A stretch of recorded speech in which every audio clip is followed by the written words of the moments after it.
souffre aussi. Alanon ou Alatine peut vous aider. 1-888-4-ALANON ou visitez alanon.org.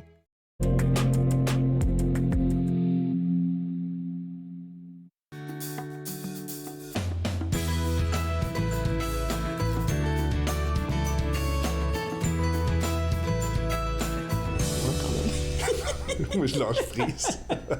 Bonjour et bienvenue à Entre nous, exclusivement sur les ondes de TV Rogers. Je suis Claude Andrea Bonny. Je me ferai un réel plaisir de passer la prochaine heure avec vous. Aujourd'hui, à l'émission, on va parler de beaucoup de choses, beaucoup de belles choses même, je devrais dire. Et tout de suite, pour commencer, j'ai avec moi Steven Bilodeau, qui est animateur à Unique FM. Et son émission s'appelle Soundcheck Podcast.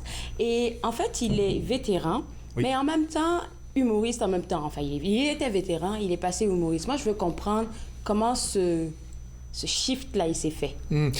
C'est dû à un problème de santé mentale que là, j'ai vu la réelle possibilité de passer de vétéran à communicateur. Non, pas du tout. Pas du tout. C'est un rêve que je caresse depuis que je suis jeune de devenir humoriste. Okay.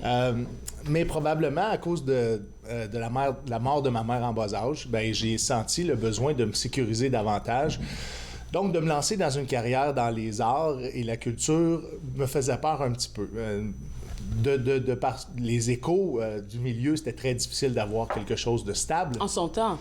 Ou même maintenant? Mais à l'époque, faire un beau lien. Okay. L'éducation, j'en avais eu. C'est que c'était un travail qui était très précaire et il y avait très peu de stabilité et de sécurité. J'étais un jeune homme qui avait besoin de sécurité, donc j'avais envisagé d'avoir une job qui offrait une sécurité et un fonds de pension avant de pouvoir envisager de me lancer dans ma carrière préférée. Je veux dire ma carrière préférée. OK. Alors, à quel moment on va dire que tu as eu ce déclic-là, tu as parlé de ton enfance, et à quel moment est-ce que tu as vu un humoriste à la télé puis tu as dit « Ah, OK, ça, là, c'est quelque chose qui me parle ». Ma première expérience a été au Lundi Juste pour rire, qui se tenait à l'époque au cabaret Le Dagobert à Québec. Je suis un homme originaire de la ville de Québec. Ces soirées-là étaient très spéciales. En fait, très populaires. Il y avait très peu de soirées d'humour aussi au Québec à l'époque. J'allais là et je me demande si j'avais même l'âge de rentrer dans cet établissement-là. Tu te faufilais, alors? Je trouvais une façon. J'étais toujours plus grand, plus costaud. Et souvent, il faut que tu utilises la psychologie sociale. Donc, un pouvoir de distraction face au videur qui était là, qui, lui, vérifiait les cartes d'identité. Et de temps en temps, quand tu avais l'air d'un adulte, il te laissait passer. Mais ce que je vivais là-bas comme spectateur était phénoménal. Le senti de faire rire les gens et de rire en communauté allait me chercher jusque dans le fond des tripes. Et c'est là où est-ce qu'est démarré cette petite étincelle-là. Cette volonté-là de faire partie du milieu du spectacle que j'ai mis sur pause pour les raisons que je vous ai expliquées, mais j'ai toujours su que j'avais la capacité de faire rire. Dans ma famille, dans mon entourage, dans mes amis, j'étais celui qui était le clown. J'étais celui qui attendait l'opportunité pour lancer une phrase ou de dire un mot qui allait faire éclater de rire les gens. Souvent, ça va avoir été utilisé pour me sentir mieux dans le groupe, pour peut-être... Pour s'intégrer, tu me l'as dit avant l'entrevue, hein. C'est aussi un moyen d'intégration. Exactement. Ouais. L'humour est une forme d'intégration, c'est une forme aussi, c'est une protection souvent contre des situations qui sont difficiles ou contre l'adversité. Donc, tu serais un bon accompagnateur pour les jeunes pendant que j'y pense, parce que l'adolescence, là, c'est un moment où on n'est pas sûr de sa place, et souvent, là, je pense que l'humour peut nous aider à nous intégrer, comme on parle d'intégration. Oui, tu as tout à fait raison. J'ai travaillé comme technicien en service de garde en milieu scolaire avant mon parcours militaire. Et c'est les enfants qui m'ont fait décider de plus jamais travailler avec eux. Non, c'est pas vrai. Je me voyais pas à l'âge de 40 ans pour les raisons, encore une fois, que je t'ai mentionné, être à quatre pattes avec les enfants, avec des heures entrecoupées. Et pour les hommes et les femmes qui travaillent en service de garde, je les salue. C'est pas des horaires qui sont faciles, c'est des horaires atypiques. Et le nombre d'heures aussi possible d'être exécuté par semaine est moins grand que ce que moi je souhaitais faire sur le marché du travail. Donc, c'est ce qui m'a... Ça a été le tremplin, en fait, de me lancer dans une carrière militaire où je cherchais une famille, où je cherchais de l'aventure, où je cherchais aussi à me former comme homme. dans la vie. Dans la vie, écoute, il y a beaucoup de questions que j'ai envie de te poser en écoutant ton histoire là, mais je pense qu'il nous reste juste quelques secondes. On va aller à la pause, mais avant ça, pour les gens qui nous regardent là, si on te posait la question de savoir, ça c'est une question avant la pause, si on te posait la question de savoir, est-ce que tu es content et tu es satisfait de ce que tu vis en ce moment comme expérience en tant qu'humoriste? C'est partagé. C'est partagé pour deux raisons. J'adore ce que j'ai fait dans l'armée, j'ai aucun regret, mais je réalise que ça n'a pas nécessairement la faveur populaire. Tu sais, les gens sont contre le service militaire, sont contre la guerre dans le monde, les conflits armés, et je les comprends. Mais il faut aussi se mettre en perspective d'un jeune homme qui ne connaissait rien de la vie, qui n'avait pas terminé son éducation, qui n'avait pas encore une maturité de s'enrôler dans les Forces armées canadiennes. Tu ne comprends pas tous les enjeux géopolitiques. Tu ne comprends pas non plus que les Forces armées canadiennes sont associées aussi à un type de politique. Donc, oui, vas-y. Je vais te garder pour ce que tu es en train de dire. Alors, on va continuer après la pause, si tu le permets. Et vous aussi, d'ailleurs, vous regardez Entre nous, exclusivement sur les ondes de TV Rogers. Ça passe vite.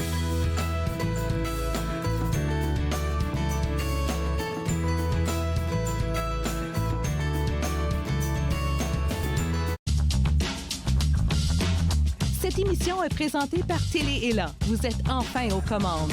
Pour en savoir plus, visitez rogers.com.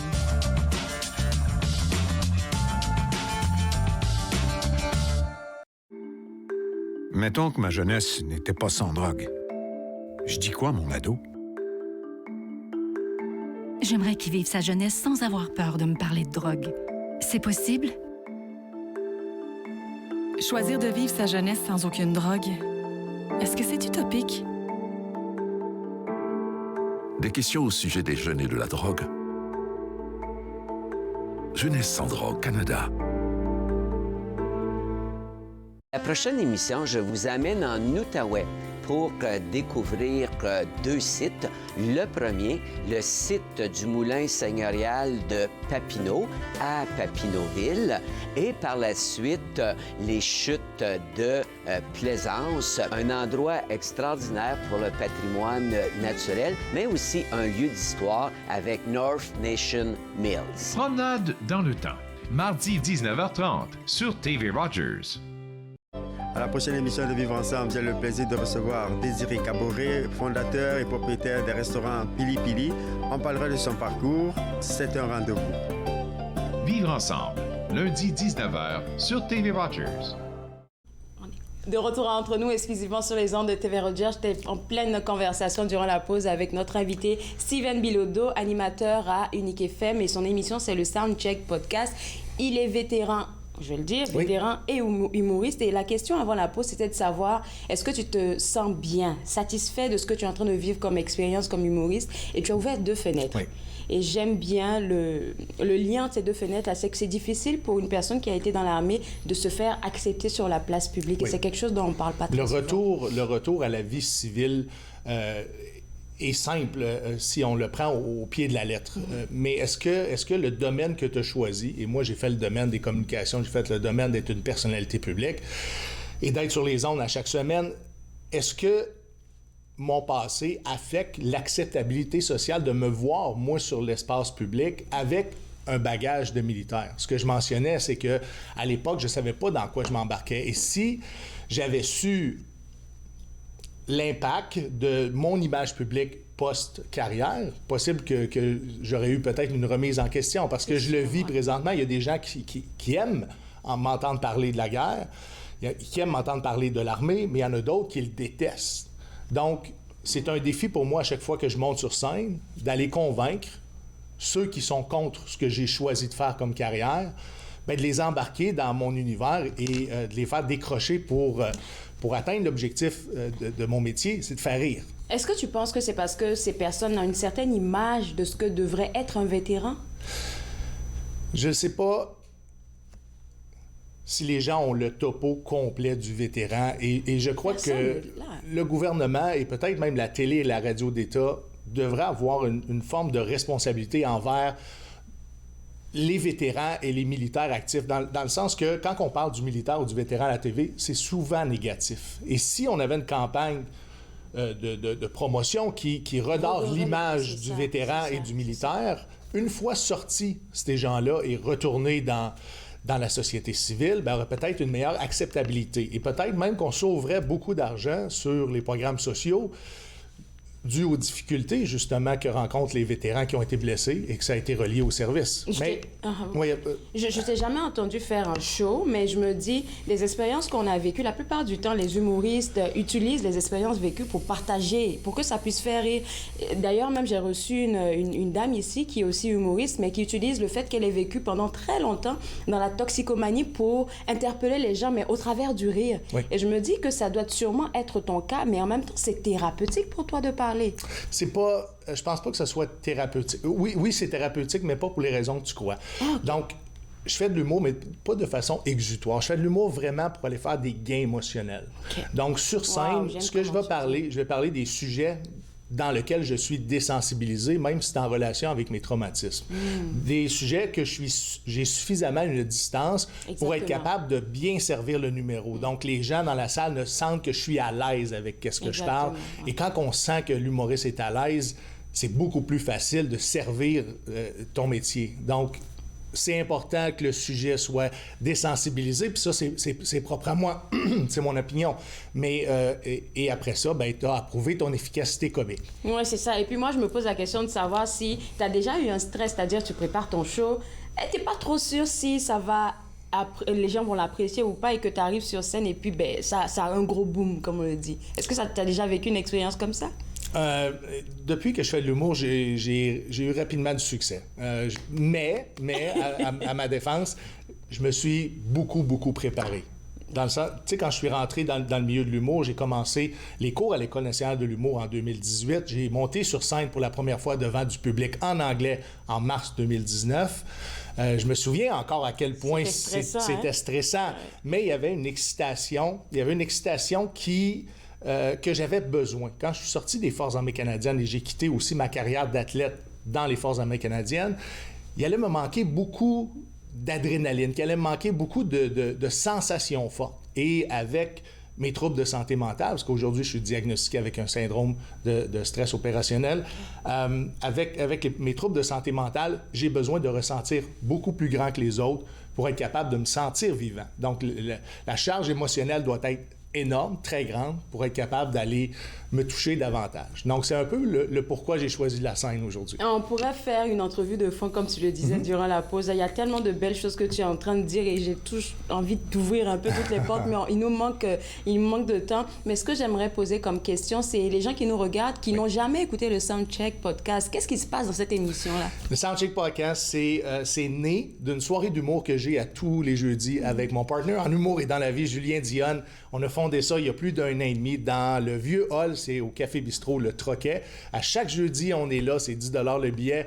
De cette soirée-là, j'avais l'intention d'avoir un podcast éventuellement pour me faire connaître, pour faire connaître mes idées. Et j'ai approché un jeune podcasteur de la région qui s'appelle Mathieu Périard, qui est maintenant un ami, un homme extraordinaire. Quand j'ai vu son professionnalisme, c'est là où est-ce que, il y a environ un an, j'ai proposé de démarrer le Soundcheck Podcast, qui allait être le podcast avant les soirées d'humour, devant le public et diffusé partout sur le web, dont Gatineau.tv, peut-être éventuellement Rogers.tv.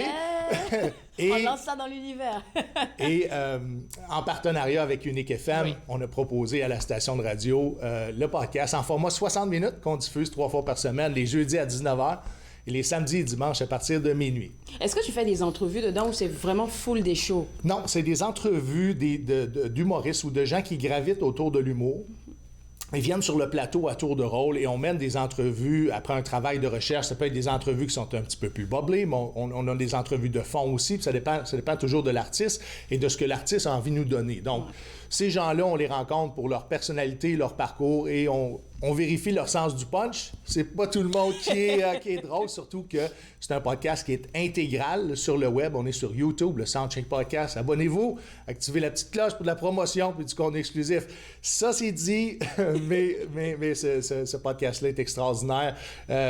Mon partenaire là-dedans est extraordinaire. Je suis sur mon X, le Soundcheck Podcast. Allez vérifier ça si vous le voulez en audio. Allez le voir en format 60 minutes sur Unique FM. Sinon, c'est sur toutes les plateformes de balado. Et puis, il y a une bonne nouvelle aussi. Je pense que tu as une nomination, je pense, au Gala des... En fait, on a posé notre candidature cette année pour le Soundcheck Podcast au Gala des Oliviers pour le podcast sans script de l'année.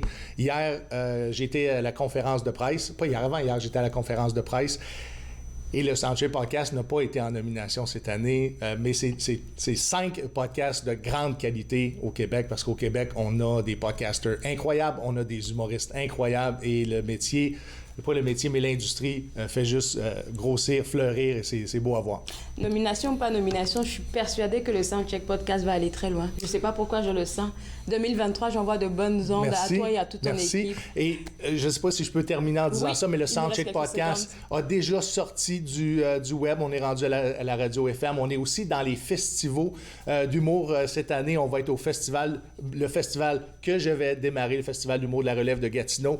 Après ça, on est au Festival d'humour de Mont-Laurier. On est au festival... On est à Expo en humour, qui est l'exposition agricole de Trois-Rivières. On va être aussi au festival Le Joyeux de Mont-Tremblant. Et on travaille sur un festival en Gaspésie, possiblement le festival d'humour de Gatineau, qu'on est toujours en pourparlers. Beaucoup de choses s'en viennent pour le Soundcheck Podcast, et je suis un homme grosse tournée. Vraiment, on est vraiment content pour toi. Et puis, ça sent que tu vis la chose, comme on le dit, là. Et puis, écoute, on va inviter les gens qui nous regardent à aller te suivre déjà sur les ondes de Unique FM, donc www.uniquefm.ca. Et l'émission, c'est le Soundcheck Podcast, qui est diffusé le jeudi de 19h à 20h et le samedi de 23h à minuit. Nous, on va prendre une pause, et juste après la pause, on parlera de l'intelligence artificielle. Vous regardez Entre nous, exclusivement sur les ondes de TV Rogers.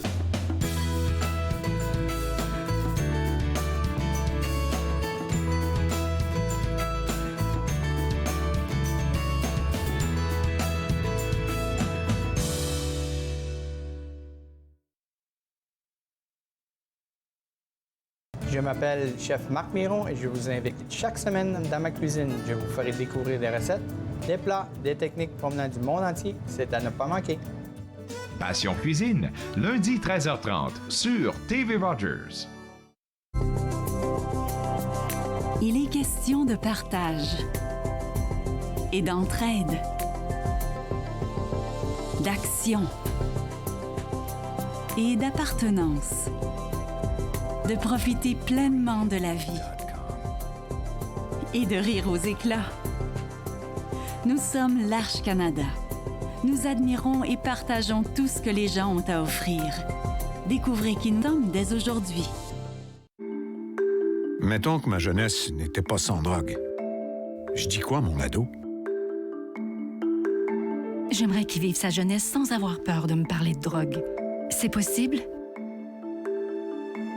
Choisir de vivre sa jeunesse sans aucune drogue, est-ce que c'est utopique?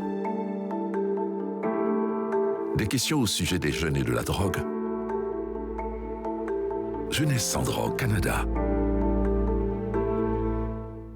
Pour vous qui pensez ne pas pouvoir bouger, regardez l'émission Restez actif pour la santé avec moi, Joanne Sheridan, tous les jours sur les ondes de TV Rogers. Restez actif pour la santé. En semaine 9.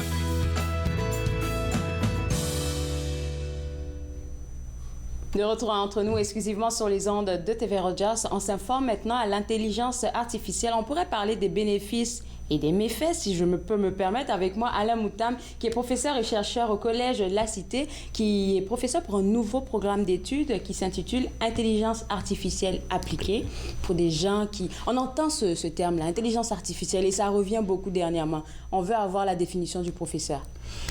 On va commencer d'abord par une définition académique. C'est un ensemble de techniques ou de technologies informatiques, si vous voulez, qui sont capables de faire des tâches qui, jusqu'à présent, étaient faites de manière plus satisfaisante par l'esprit humain. On parle d'apprentissage perceptuel, on parle de raisonnement critique, on parle de prise de décision. Voilà des exemples. Alors, moi, je veux savoir pourquoi... En tant que professeur, tu penses, Alain, que dernièrement, là, on en parle beaucoup de l'intelligence artificielle. J'ai l'impression que ça veut nous prendre nos places. Alors, toutes les semaines, on parle de l'IA.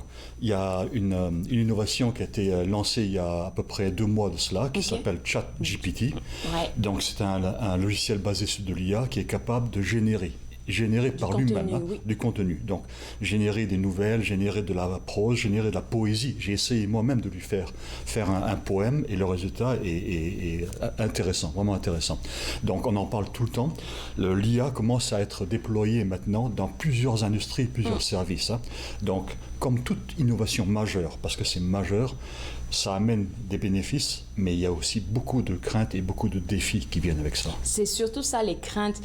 En plus du fait que maintenant, ce soit... moi, c'est la première fois que j'entends parler, vu que c'est un nouveau programme de ça à la Cité, mais c'est sûr qu'il y a d'autres universités, il y a d'autres collèges qui vont embarquer aussi. Donc, c'est quoi que les étudiants vont apprendre et est-ce qu'ils vont garder cette éthique-là pour le milieu du travail? Ah ben, on espère. L'éthique de l'IA, donc l'IA responsable, est une partie vraiment importante du programme de formation. Donc c'est un programme de formation sur 8 mois et notre approche est par compétence. Donc par opposition par exemple aux universités qui ont une approche vraiment académique. Sur l'IA théorique, pour nous au Collège La Cité c'est vraiment très très pratique. Notre objectif c'est que les gradués à la sortie acquièrent des compétences qui puissent être utilisées directement dans l'industrie. Et donc pour cela, on a des employeurs de l'industrie qui font partie du comité consultatif qui nous ont aidés à définir le programme. Les gens qui délivrent le programme sont eux-mêmes des gens de l'industrie. Moi j'ai travaillé pendant presque 30 ans dans l'industrie avant de venir au collège. Et on travaille main dans la main avec un laboratoire de recherche appliquée donc au collège, qui travaille avec des entreprises de la région pour développer des produits, enfin des prototypes de produits qui sont utilisés dans la vie de tous les jours, dans le domaine de la santé intelligente, dans le domaine de la ville intelligente, de la mobilité intelligente. Alors, dans le programme, je suppose que vu qu'on parle de pratique et le collège est expert là-dedans, je suis une diplômée de collège, je le dis ça à chaque fois que les gens de collège arrivent. C'est quoi qu'ils vont faire concrètement, ces étudiants-là? Alors, ils vont... donc, pour vous donner une idée, la moitié de l'enseignement est un projet qu'on appelle un projet intégrateur de compétences. C'est-à-dire que durant ce projet-là, pendant une durée de 4 mois, les étudiants vont faire un projet, donc par équipe, qui est un projet dérivé de ce qu'on a fait nous avec l'industrie. Donc, par exemple, un projet d'IA pour servir à contrôler de manière totalement autonome un drone. Un projet d'IA pour, par exemple, gérer le trafic automobile dans une grande cité. Un projet d'IA qui permet de prédire si un piéton devant une voiture va traverser la route de manière improvisée ou bien un cycliste va tourner, de manière à limiter les risques pour les usagers vulnérables de la route. Donc ça, c'est des exemples en fait d'utilisation de l'IA, mais vraiment très pratiques, très très concrètes. Et les étudiants, quand ils commencent leur formation, ils font déjà donc des exercices qui sont dérivés de cas réels. Donc c'est un des différenciateurs du collège qui est de former les étudiants de manière concrète, pratique et authentique, vraiment authentique. C'est pour ça qu'on avait voulu recruter donc des employeurs de la région, des dirigeants de la région, de PME et de start-up ou de grosses entreprises de la région pour nous aider à définir le contenu du programme lui-même. Ça va demander beaucoup de mathématiques, ce genre de trucs-là. Et je me demande, c'est quoi les aptitudes qu'un étudiant devrait avoir avant de penser même à dire « Ok, je veux m'inscrire dans ce programme-là ». Voilà, donc des aptitudes scientifiques. Il y a des mathématiques, mais un petit peu. Bon, d'accord. Moins que par exemple à l'université. Mais une capacité de pouvoir comprendre en fait l'informatique, de pouvoir comprendre les algorithmes, d'avoir fait un petit peu de programmation, un petit peu d'informatique. Donc c'est ce qu'on demande. Et nous apportons donc la formation dans les langages spécialisés à l'IA et surtout les techniques, les technologies, le savoir-faire et le savoir-être avec l'éthique de l'IA. Oui. Avec l'éthique de l'IA. Alors, pour un étudiant qui embarque dans ce programme-là, ça lui prendra combien de temps pour sa formation et puis avoir son diplôme? 8 mois. Donc 8 mois, ah, oui, deux semestres de 4 mois. Donc l'unité d'enseignement du collège, c'est donc un semestre de 4 mois. Donc en 8 mois, les étudiants donc, commencent par acquérir des compétences pratiques en faisant des exercices. Et durant le second semestre, ils font en fait un projet de 4 mois. Et durant ces 8 mois, ils apprennent donc l'éthique de l'IA. Qu'est-ce qu'il faut faire pour développer un logiciel IA qui soit équitable, qui préserve la confidentialité des informations, qui permettent de minimiser, par exemple, le plagiat, comme on parlait de ChatGPT. Ah, j'en viens, professeur. Qui minimise, donc qui permettent de toujours respecter l'autonomie des gens, qui soient durables, par exemple. Donc tous ces principes-là. Et au niveau de ces principes éthiques, la ville de Montréal et le Canada en particulier est vraiment à la pointe. La déclaration de Montréal, c'est une des premières déclarations faites par un organisme public dans l'éthique de l'IA. Il y a 4 ans de cela, à Montréal, l'université et la ville a réuni plus de 500 personnes, donc vraiment démocratiquement, 500 personnes pour discuter, pour faire des ateliers sur l'IA. Et ces personnes-là ont défini en fait 10 principes qui servent soit pour évaluer l'IA qu'on est en train de faire à l'heure actuelle, savoir si elle est éthique ou responsable, ou si on n'a pas encore toutes les technologies nécessaires, au moins la déclaration montre la direction, la boussole. Elle nous donne au une moins boussole. pour cadrer en fait Voilà, les différentes choses qui vont être faites. Ok, j'aime ce que je suis en train d'entendre là et le programme dure 8 mois, je vais revenir dessus. Est-ce que c'est parce qu'il y a un gros besoin dans ce domaine-là en ce moment? Oui, oui, tout à fait. Donc si vous regardez les demandes, les offres d'emploi venant du gouvernement, par exemple fédéral, provincial, venant des grosses entreprises, non seulement les Facebook, les Google, mais des entreprises dans les télécommunications, donc dans l'automobile, etc. Automobile, donc les voitures autonomes, et aussi dans des startups, des PME qui délivrent ces innovations aux entreprises. La demande est vraiment énorme. Et les salaires donc, suivent en conséquence. Ils sont vraiment élevés. Ouais. J'imagine. Donc ça veut dire que, vu les partenariats que vous avez avec des entreprises du moment même, ça permettra à l'étudiant qui gradue d'avoir directement un emploi. Exactement. Parce qu'il est déjà connu par l'entreprise dans le cadre du projet Capstone, du projet intégrateur de compétences. Bon, ça c'est de très bonnes informations. www.collegelacité.ca, c'est le site web à visiter si vous voulez avoir accès à ce nouveau programme-là, Intelligence artificielle appliquée. Mais avant de laisser partir notre professeur, j'ai ma question. C'est sur comment les professeurs devraient réagir en fait par rapport à l'intelligence artificielle. On a parlé du chat GPT qui te permet de produire du contenu. Comment un professeur pourrait savoir que l'étudiant n'a pas fait vraiment ses devoirs, mais il a triché. Il a triché. Alors, on parle beaucoup de ChatGPT et du risque de plagiat lors des examens, etc. Alors, l'entreprise donc OpenAI qui a sorti ChatGPT a sorti donc ce mois-ci, c'est vraiment récent, des outils pour permettre justement aux professeurs de voir s'il y a eu du plagiat de fait. Mais je pense que la solution à long terme n'est pas seulement dans les outils, parce que le logiciel devient de plus en plus performant, les outils vont devoir suivre. Donc c'est une course, vraiment. Mais c'est pas ça la solution. Moi, je pense que la solution vient de nous, vient des professeurs, de restructurer, réagencer nos cours pour faire moins appel à la mémorisation, à l'accès à des informations qui existent déjà, et que ChatGPT peut accéder et de faire beaucoup plus appel au raisonnement critique, à la prise de décision des étudiants. Actuellement, il y a pas mal de discussions au sein du corps professionnel dans les universités, dans les collèges, pour se dire ChatGPT va être là, et là déjà, et va rester. Donc c'est à nous de nous restructurer, c'est à nous de nous remettre en cause pour faire en sorte que dans nos cours, on se repose beaucoup moins sur du par cœur, de la mémorisation, et beaucoup plus sur du raisonnement. On a souffert, mon Dieu. Je le comprends. Merci beaucoup, Alain. On va inviter les gens une fois de plus à aller visiter le site web, et puis vous revenez quand vous voulez, là, parce que j'aime beaucoup ce sujet-là. Avec plaisir. Alors, pour vous autres à la maison, www.collegelacité.ca, c'est le site web à visiter pour avoir accès à ce nouveau programme en intelligence artificielle appliquée. On va prendre une pause et juste après la pause, on va s'informer encore une fois sur un nouveau programme du Collège de la Cité, mais là, on va parler du domaine des médias. Vous regardez Entre nous, exclusivement sur les ondes de TV Rogers.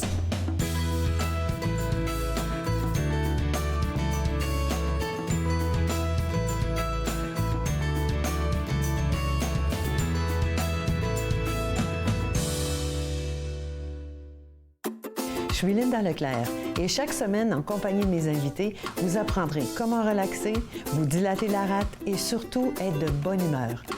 Yoga du rire, dimanche 20h30 sur TV Rogers. Bonjour, je m'appelle Michel Prévost, je suis un historien et archiviste, président de la Société d'histoire de l'Outaouais et j'ai le plaisir, avec les émissions Promenade dans le temps, de vous faire découvrir le riche patrimoine d'Ottawa, de Gatineau, de l'Est ontarien et de l'Outaouais. Ces émissions ont pour but de vous faire connaître notre patrimoine et le valoriser. Promenade dans le temps. Mardi 19h30 sur TV Rogers. L'industrie canadienne du cinéma et de la télévision a besoin d'une main-d'œuvre plus diversifiée, qui offre plus de possibilités aux personnes noires, autochtones et de couleur. Embaucherdiversité.com est là pour ça. Que vous soyez débutant ou expérimenté dans le métier ou à la recherche de talent, Embaucherdiversité.com vous connecte avec les bonnes personnes, du scénario au développement et de la production à la commercialisation en passant par la distribution. Embaucherdiversité.com, ensemble pour une industrie plus forte. Je m'appelle Chef Marc Miron et je vous invite chaque semaine dans ma cuisine. Je vous ferai découvrir des recettes, des plats, des techniques provenant du monde entier. C'est à ne pas manquer. Passion Cuisine, lundi 13h30 sur TV Rogers.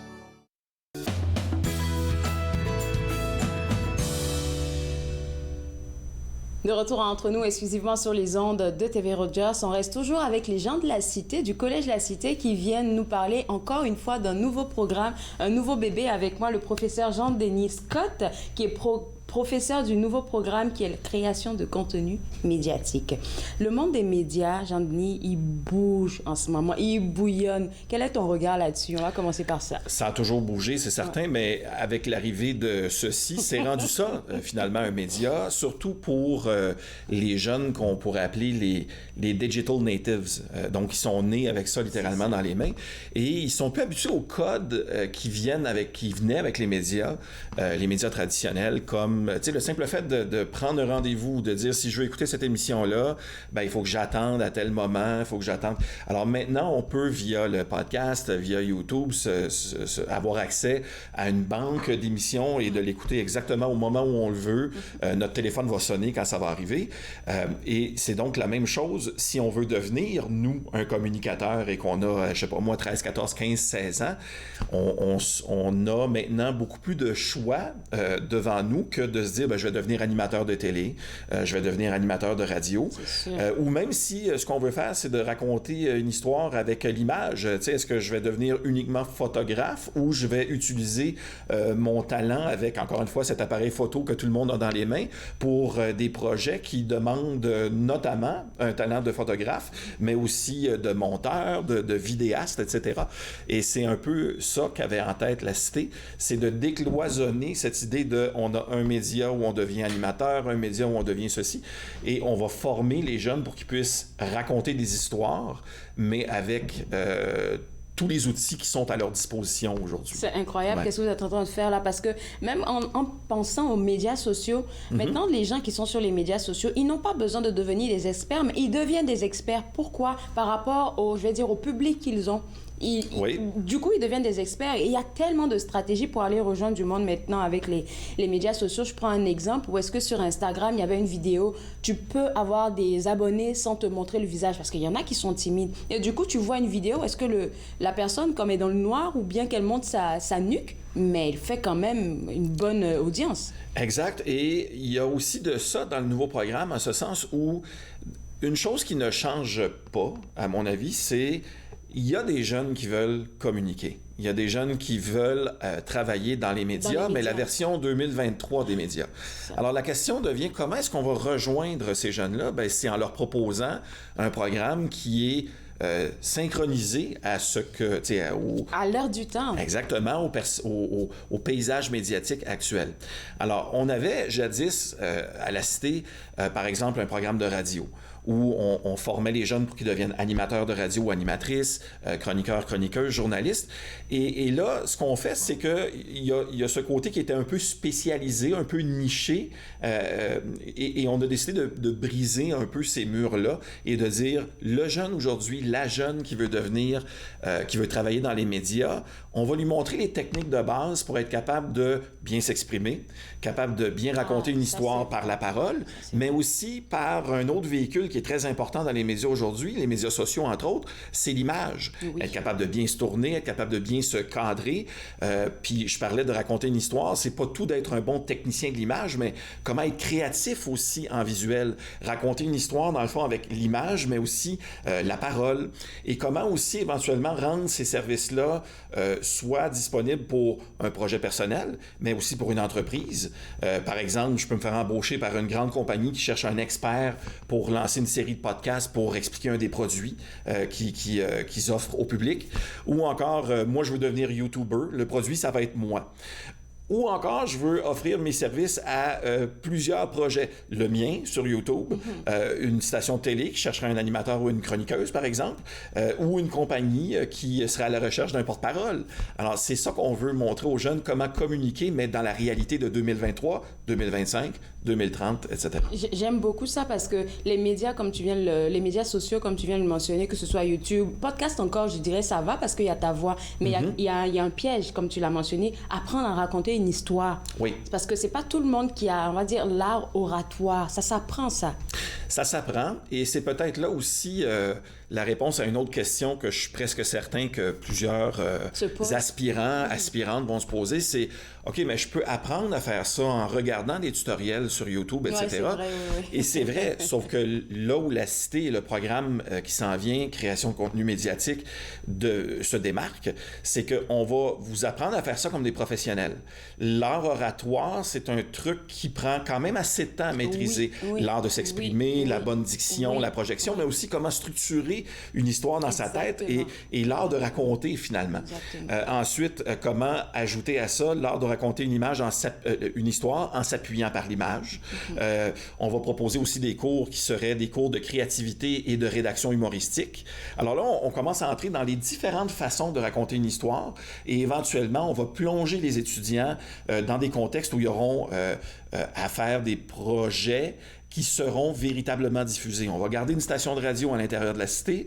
On va leur demander de générer du contenu sur les plateformes Instagram, les plateformes YouTube et même les plateformes qu'on ne sait même pas qui existeront dans 3, 5 et 10 ans. C'est fou parce qu'un étudiant qui rentre dans ce programme-là, c'est pas juste une seule ouverture qu'il a, il a plusieurs ouvertures. Exact. Et la raison est simple, c'est que c'est un peu comme ça que ça se passe dans le monde des communications aujourd'hui.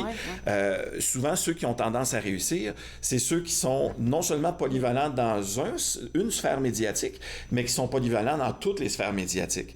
Donc, je peux être un excellent photographe, mais aussi être capable de prêter ma voix comme narrateur à un projet, avoir ma chaîne Instagram où je peux faire la promotion de projets, de produits, des choses comme ça, et être animateur à la radio.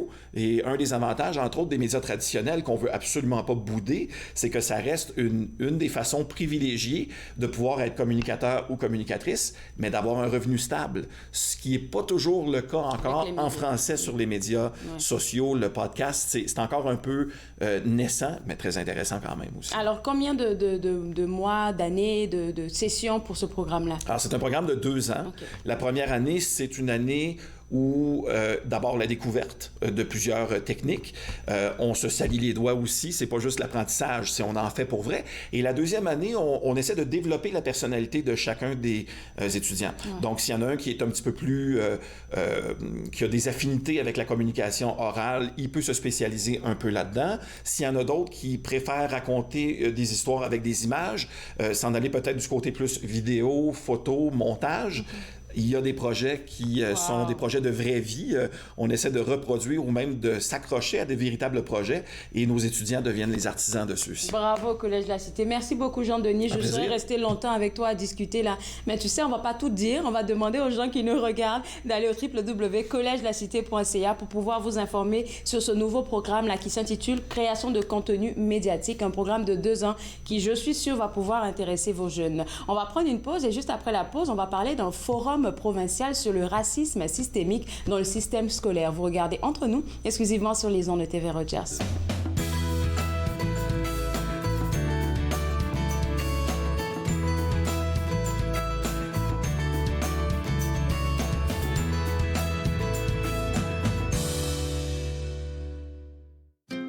Joignez-vous à moi et mes invités alors qu'ils partagent leurs souvenirs culturels et culinaires de pays à travers le monde. Bouffe sur la route, dimanche 20h sur TV Rogers. Bonjour, je m'appelle Michel Prévost, je suis un historien et archiviste, président de la Société d'histoire de l'Outaouais et j'ai le plaisir, avec les émissions Promenade dans le temps, de vous faire découvrir le riche patrimoine d'Ottawa, de Gatineau, de l'Est ontarien et de l'Outaouais. Ces émissions ont pour but de vous faire connaître notre patrimoine et le valoriser. Promenade dans le temps, mardi 19h30 sur TV Rogers. L'industrie canadienne du cinéma et de la télévision a besoin d'une main-d'œuvre plus diversifiée, qui offre plus de possibilités aux personnes noires, autochtones et de couleur. Embaucherdiversité.com est là pour ça. Que vous soyez débutant ou expérimenté dans le métier ou à la recherche de talent, Embaucherdiversité.com vous connecte avec les bonnes personnes, du scénario au développement et de la production à la commercialisation en passant par la distribution. Embaucherdiversité.com. Ensemble pour une industrie plus forte. Très heureuse, Nathan Parle est de retour en studio, en présentiel pour la 22e saison. Je reçois toutes sortes d'invités. Soyez là, au rendez-vous à chaque semaine. Nathan Parle, mercredi 19h sur TV Rogers.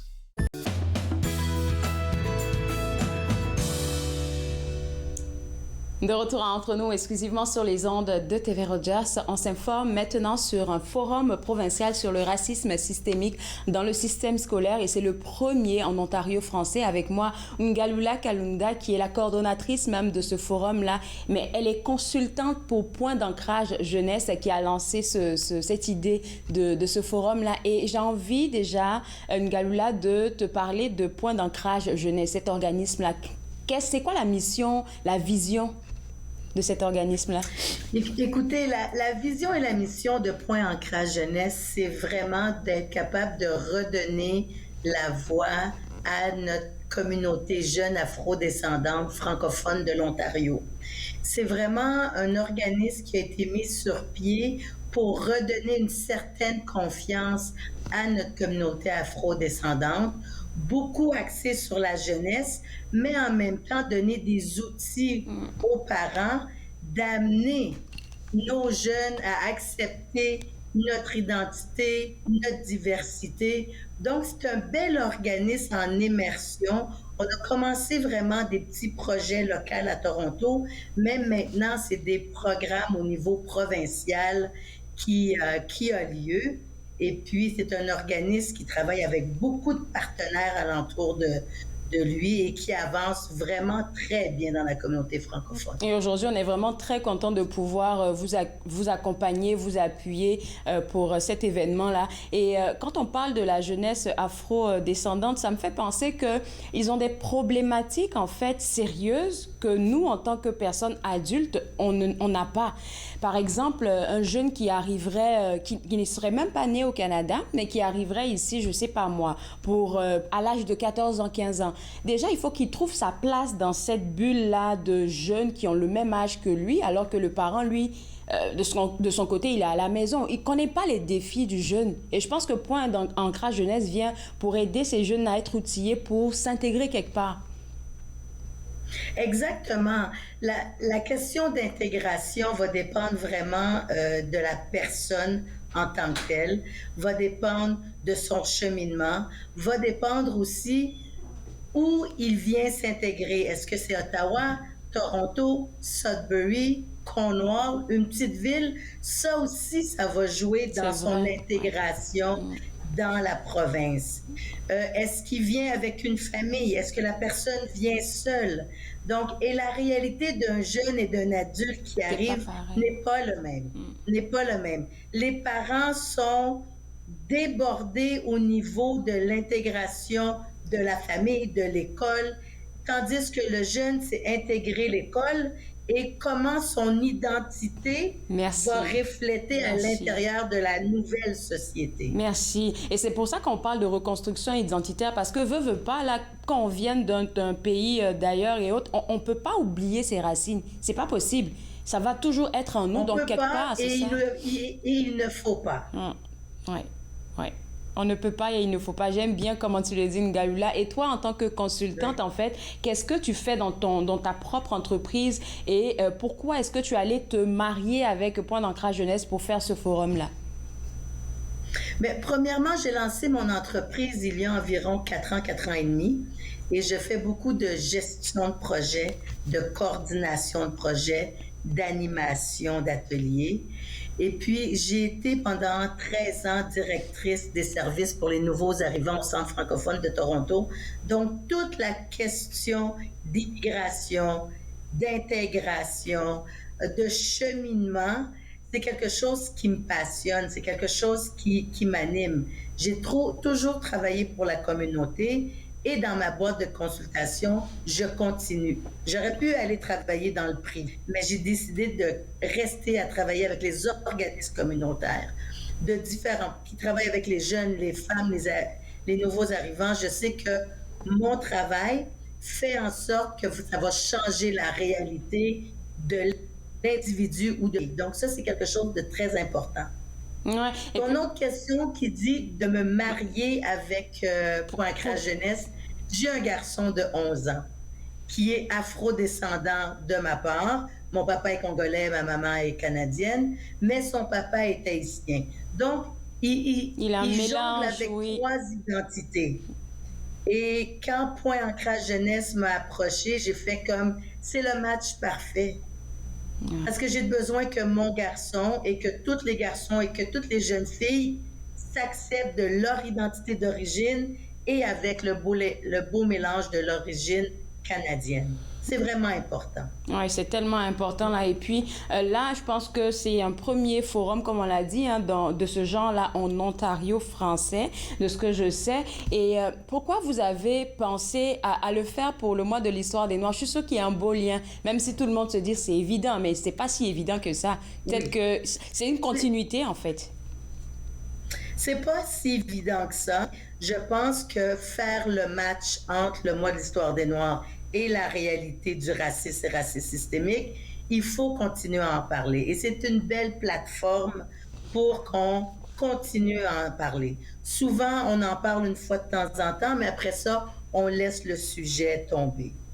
Et un des buts de Point Ancrage Jeunesse, c'est pas juste de faire le forum, c'est de retirer qu'est-ce qu'on reçoit du forum et de travailler d'autres projets pour l'avenir. Parce que c'est bien d'en parler, mais les actions sont aussi importantes. Oui, c'est tellement bon. Et puis, Ngaloula, j'ai envie de te demander de ta propre perception, comment tu définirais le racisme systémique? Parce que pour moi, chacun d'entre nous a une définition différente. Oui, et c'est pas simple. C'est pas simple à voir, c'est pas simple à comprendre. C'est subtil, souvent. C'est vraiment... C'est subtil et c'est dans chaque système. C'est le système qui a été établi de cette façon-là.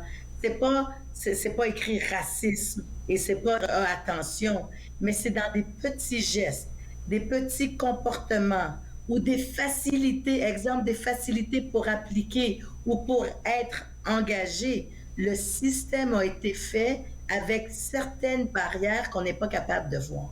Et ça me fait penser, excuse-moi de te couper, c'est juste que ça me fait penser du coup que j'ai été intervenante pour un projet, pour un organisme de la région où est-ce qu'on devait parler à des jeunes filles dans des écoles, des jeunes filles noires. Et il y a une qui a partagé dans un environnement sécuritaire, évidemment, il y a une qui a partagé quelque chose qui devrait être drôle pour sa classe, qu'un professeur lui aurait dit, mais qu'elle n'a pas pris pour elle, en fait. Il disait comme ça, on parlait d'eau potable et puis il lui a dit comme ça, mais je pense que toi, dans ton pays, il n'y a pas de l'eau potable. C'est des petits trucs comme ça, des micro-agressions. Je pense que les jeunes ont besoin d'être sensibilisés à ça et puis se dire, OK, non, c'est des affaires qui ne passent pas. On va aller à la pause après ça. Qui ne peuvent pas passer. Je vais te garder avec moi. On va respirer un gros coup et puis on revient juste après. Vous regardez Entre nous exclusivement sur les ondes de TV Rogers.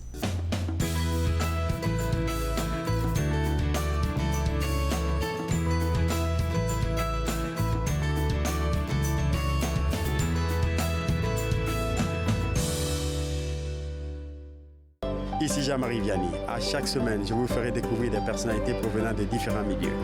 Ils vous exposeront leur point de vue sur de nombreuses facettes du multiculturalisme dans notre région. Vivre ensemble, lundi 19h sur TV Rogers. Je suis Linda Leclerc et chaque semaine, en compagnie de mes invités, vous apprendrez comment relaxer, vous dilater la rate et surtout être de bonne humeur. Yoga du rire, dimanche 20h30 sur TV Rogers. L'industrie canadienne du cinéma et de la télévision a besoin d'une main-d'œuvre plus diversifiée, qui offre plus de possibilités aux personnes noires, autochtones et de couleur. Embaucherdiversité.com est là pour ça. Que vous soyez débutant ou expérimenté dans le métier ou à la recherche de talent, Embaucherdiversité.com vous connecte avec les bonnes personnes, du scénario au développement et de la production à la commercialisation en passant par la distribution. Embaucherdiversité.com, ensemble pour une industrie plus forte.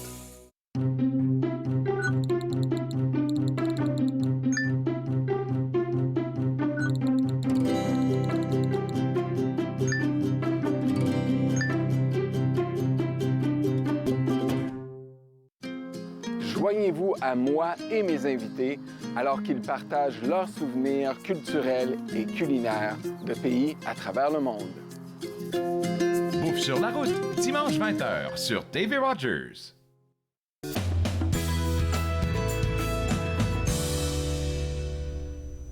De retour entre nous exclusivement sur les ondes de TV Rogers, on s'informe toujours sur le forum provincial sur le racisme systémique en milieu scolaire avec moi, Ngalula Kalunda, qui est la coordonnatrice de ce forum-là, qui est l'un des premiers en Ontario français. Et puis avant la pause, on parlait entre autres, Ngalula, de microagressions, de racisme systémique. Et ce sont ce genre de thématiques-là qui seront traitées durant le forum qui s'en vient pour très bientôt. Alors, qui seront les personnalités ou les personnes qui vont prendre la parole pour partager leur expérience?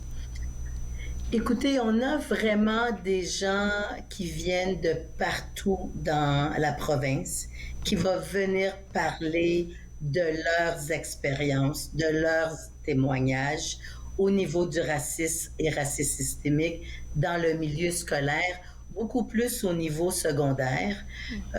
Et c'est important que c'est des gens de partout dans la province parce que la réalité d'Ottawa, de Toronto, de Sudbury n'est pas la même.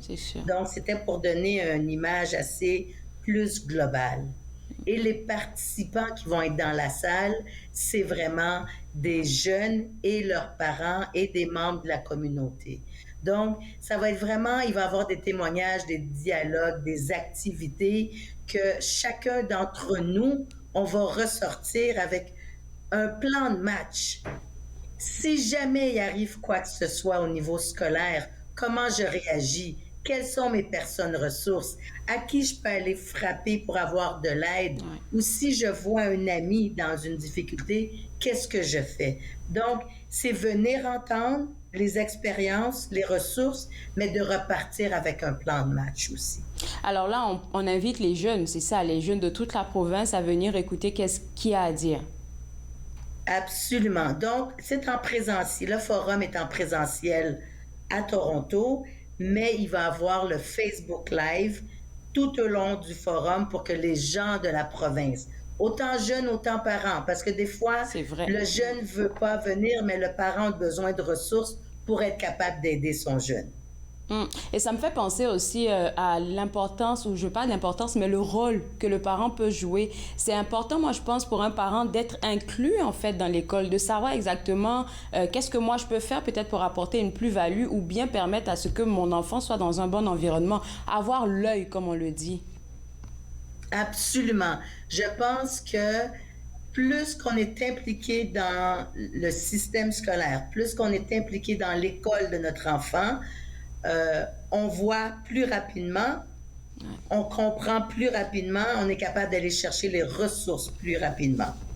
Alors, quand on parle de ressources, là, est-ce que les personnes qui vont partager leur expérience, elles viennent de, je sais pas, des organismes qui ont du poids de sorte à ce qu'ils puissent avoir un accompagnement réel après le forum? Oui. OK. Oui, on va avoir l'organisation COPA nationale qui a deux services. Il y a le service des coordonnateurs, des travailleurs d'établissement dans les écoles qui aident aux jeunes à intégrer l'école, à comprendre le système scolaire et ils ont une portion aussi d'aide et d'intervention. Donc, ils vont venir expliquer leur rôle et ça, c'est à l'intérieur de l'école. Mais il va y avoir aussi des ressources dans la communauté et à l'extérieur de l'école pour justement aller chercher de la formation en ligne, des ressources autres que qu'est-ce qui se trouve dans l'école. Donc, il va y avoir vraiment le panel numéro 2 qu'on va aller chercher les ressources à l'extérieur. J'aime beaucoup l'affiche et on voit ce sont des jeunes qui sont mis en avant parce que, à vrai dire, là, c'est eux la relève de demain. C'est eux qui vont... Il faut qu'on travaille à ce qu'ils puissent se sentir à l'aise, peu importe l'environnement dans lequel ils se retrouvent.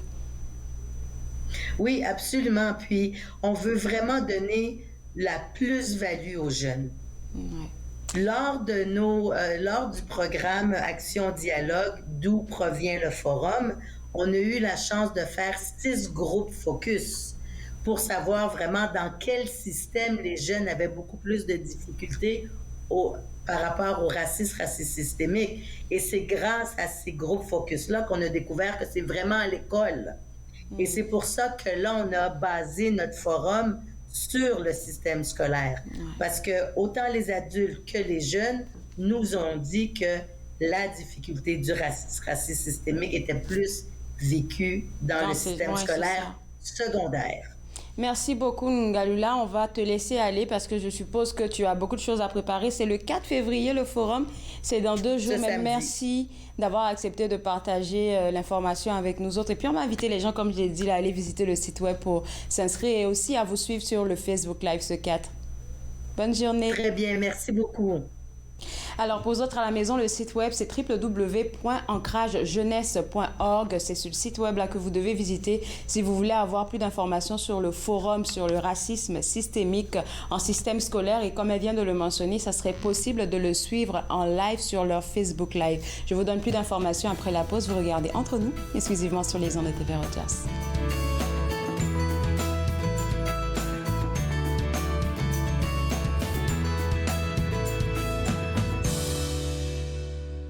Mon mari est un homme et un père formidable lorsqu'il ne boit pas. Cela me dérange vraiment que mon mari choisisse l'alcool plutôt que nous. S'il nous aimait, il cesserait de boire, non? Ma conseillère m'a suggéré d'essayer Alanon. Je ne comprenais pas pourquoi, mais je suis heureuse d'y être allée. Êtes-vous préoccupé par la consommation d'alcool d'une autre personne? Vous n'êtes pas seul. Alanon ou Alatine peut vous aider. 1-888-4-ALANON ou visitez alanon.org. À la prochaine émission, nous avons rendez-vous avec Sophie d'Orléans. Avec sa musique, elle veut nous recharger, nous inspirer et simplement nous faire du bien. Court-circuit, mercredi 20h sur TV Rogers.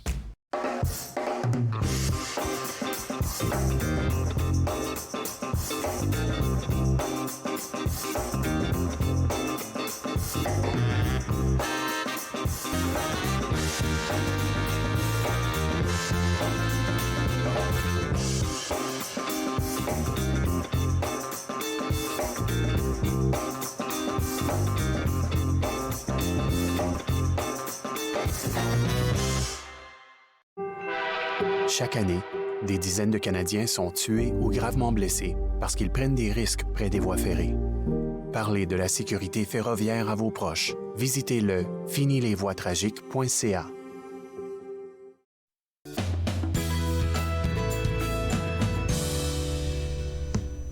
De retour Entre nous, exclusivement sur les ondes de TV Rogers, je voulais reprendre l'information sur le forum provincial sur le racisme systémique en milieu scolaire qui va se tenir le 4 février 2023. Toute l'information est au www.ancragejeunesse.org et leur Facebook, c'est .ancrage jeunesse. Et puis, on vient d'avoir l'information que le forum sera diffusé sur le Facebook Live, donc vous pourrez avoir accès à ça tout au long de la journée. Je veux aussi rappeler qu'on a parlé avec Steven Bilodeau de son émission, le podcast, laissez-moi regarder le nom, le Soundcheck Podcast, qui est diffusé sur les ondes de Unique FM. Donc, vous pouvez aller voir ça. Et puis, on a parlé aussi de deux nouveaux programmes du Collège La Cité, un programme en intelligence artificielle et un deuxième programme par rapport au contenu médiatique. Pour avoir plus d'informations, www.collegelacité.ca. Moi, je me suis fait le plaisir de passer cette heure avec vous. On sera de retour le lundi parce que demain, il n'y a pas d'émission. On sera de retour le lundi pour une nouvelle émission. Et le lundi, je vais m'entretenir avec des experts et des chercheurs de l'Institut du savoir à Montfort. On va aussi s'intéresser au prochain gala de la francophonie avec Treva Cousineau et bien plus encore. On se voit lundi à 11h. Bye bye!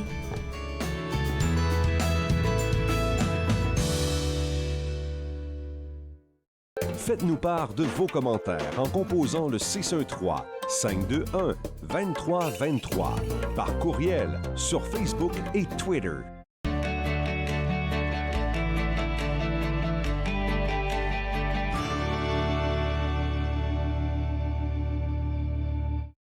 Ce ne sont pas les plateaux lourds ou le rythme rapide qui rendent la tâche difficile. Ce n'est pas le rythme effréné des demandes des clients. Ce n'est pas le patron qui vous demande de travailler un autre quart de travail à cause d'une collègue malade. Ce qui est difficile, c'est quand vous réalisez qu'un client a atteint sa limite d'alcool et que vous devez prendre la décision de refuser de le servir. Refuser de servir de l'alcool, ce n'est pas personnel, c'est la loi. Merci aux serveuses et aux serveurs de l'Ontario qui s'acquittent de leurs tâches difficiles. Nous savons que ce n'est pas facile, mais nous comptons sur vous pour assurer notre sécurité. On peut souffrir, être blessé, être écorché, ralenti, désemparé, même paralysé. Mais rien ne peut nous abattre, car nous sommes bâtis sur des fondations solides, inébranlables comme notre mission. Combattons. Combattons ensemble.